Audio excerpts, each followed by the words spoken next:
Former police general and now Baguio City Mayor Benji Magalong called out public officials enabling corruption either by commission or omission. Justice Secretary Boying Remulla is going back to work in a few days after a delicate heart procedure. And the Philippine Coast Guard says their Chinese counterparts have become bolder and more aggressive in guarding the disputed waters.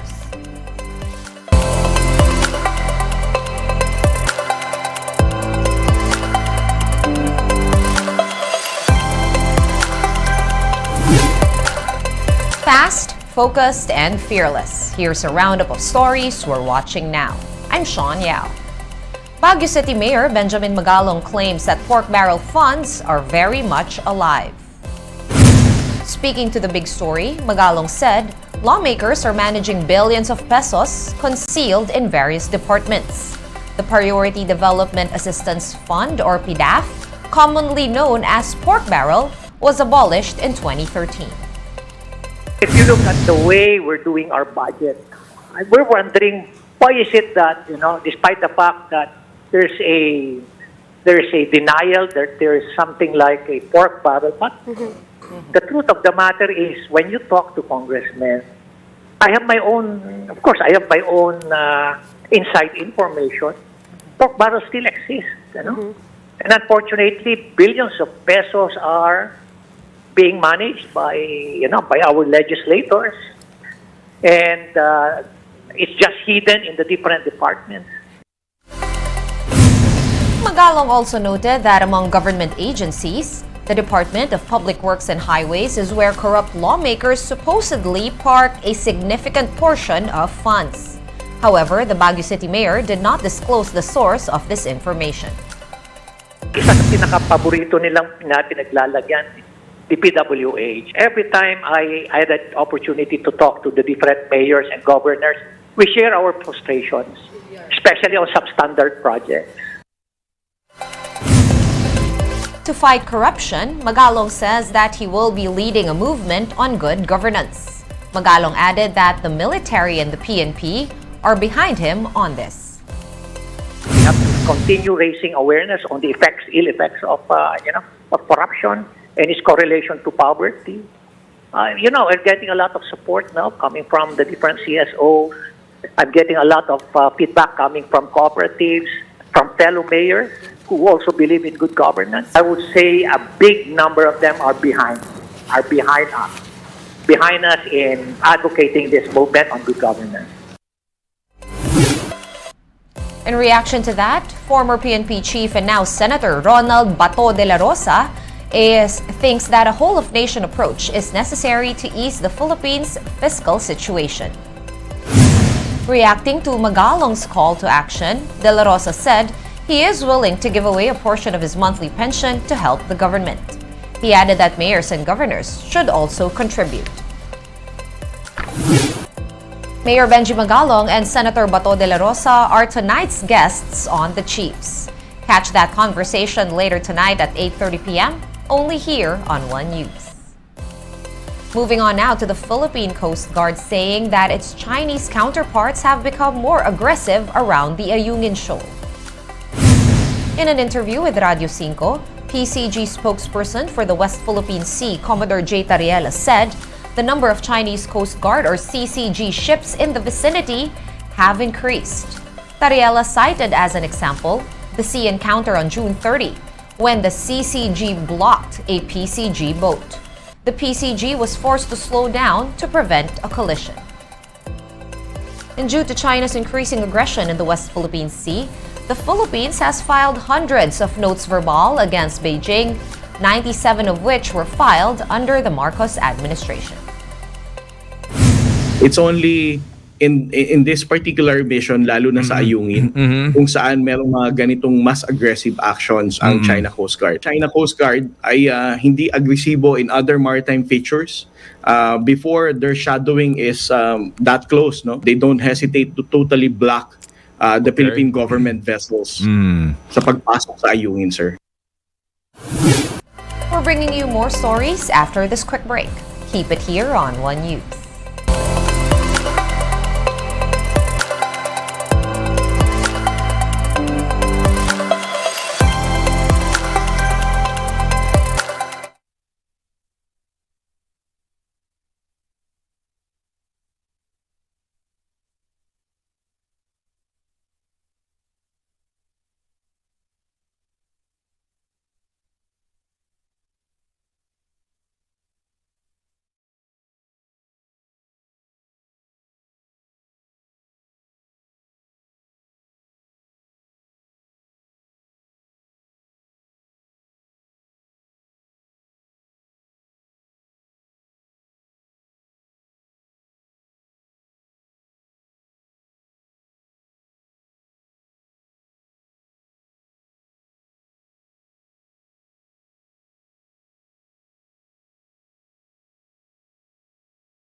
You're still watching One News now. I'm Sean Yao. Justice Secretary Boying Remulla faced the media for the first time since going on a 10-day wellness leave. Remulla gave updates on his health, disclosing that he had a heart bypass surgery on June 27. He is now undergoing physical rehabilitation sessions. The DOJ chief added that President Bongbong Marcos knows about his condition. He thanked the chief executive for the trust and confidence. Remulla will officially return to work on Monday, July 10. Called angiogram, nakita na ang aking puso ay may mga bara. Kaya lang hindi ko na alam yan kasi araw-araw nag-exercise po ako. Swerte ko lang, never ako na-atake o na-stroke. Sabi ko magpapabypass ako. At let's prepare for it as soon as possible. June 27, natuloy ang procedure. At ngayon, I'm undergoing physical rehabilitation sessions. Next week, by Monday, technically, I'm back to work. But I cannot keep on going here. I have to be careful. Ingat lang. And here is a quick look at today's other top stories.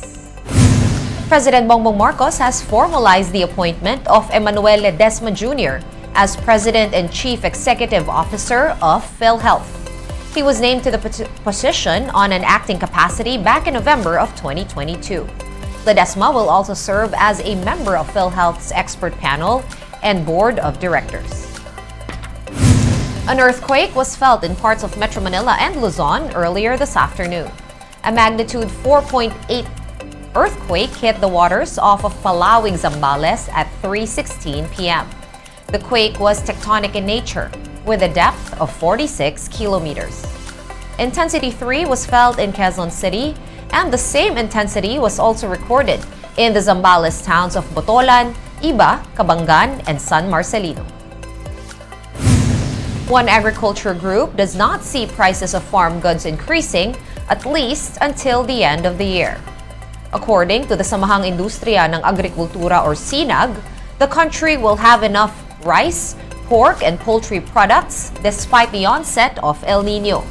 SINAG explains that there are no supply issues at the moment, and there should be none expected in the next 4 or 5 months, with imports already factored in. And in sports, the PBA on tour stopped by the University of Santo Tomas in Manila for exciting basketball action. There, the NLEX Road Warriors and the Meralco Bolts both racked up wins. Marty Bautista tells us more.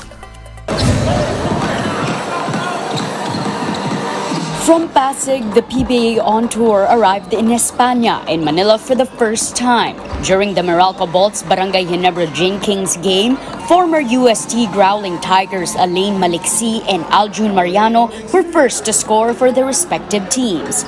However, the game was not close for long due to Meralco's lights-out shooting. The Bolts wasted no time and zoomed to a 16-point lead in the first quarter. From there, the Kings played catch-up but could not get over the hump. Final score 106-93 for Meralco. Maliksi, who led the Bolts with 23 points in the game, said he arrived at his alma mater 1 hour before call time. Ang sarap sa pakiramdam na makalaro ulit dito sa UST, syempre, and also a lot of memories na naalala ko nung I was a student athlete here, and also very excited to come back nung medyo mga 1 hour before the call time pumunta ako dito, and pinuntahan ko yung mga nasa admin dito na familiar faces nung nandito pa din sila, binati ko sila, tsaka yung mga doctors na sumusuporta sa amin, mga alumni.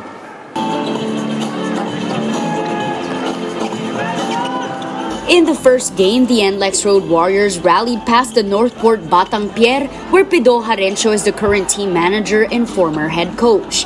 This is a home game of sorts for Harencio, since he's the current coach of the UST Tigers. NLEX was able to break away from Northport in the payoff period after 3 quarters of close battle behind veteran Sean Anthony. Final score 95-87 for the Road Warriors. 37-year-old Anthony scored 25 points apart from 8 rebounds and 3 steals. given the opportunity naman, he can score anytime. You know, we just want him to be, you know, he can do it every game. Good for us. Kaso in our games, in every game, iba yung pumuputok eh. So, I think with that, I think we should be more consistent in our games. PBA On Tour action returns to Pasig tomorrow, Friday. First to play the Phoenix Fuel Masters versus the Converge Fiber Xers at 5 p.m., followed by the TNT Tropang Giga and the San Miguel Beermen at 7:30 p.m. Catch the games live on One Sports and PBA Rush. For News 5, Marty Bautista, we are One News. One News Now will be back tomorrow at 7:30 a.m. I'm Sean Yao. We are One News. All sides, all the time.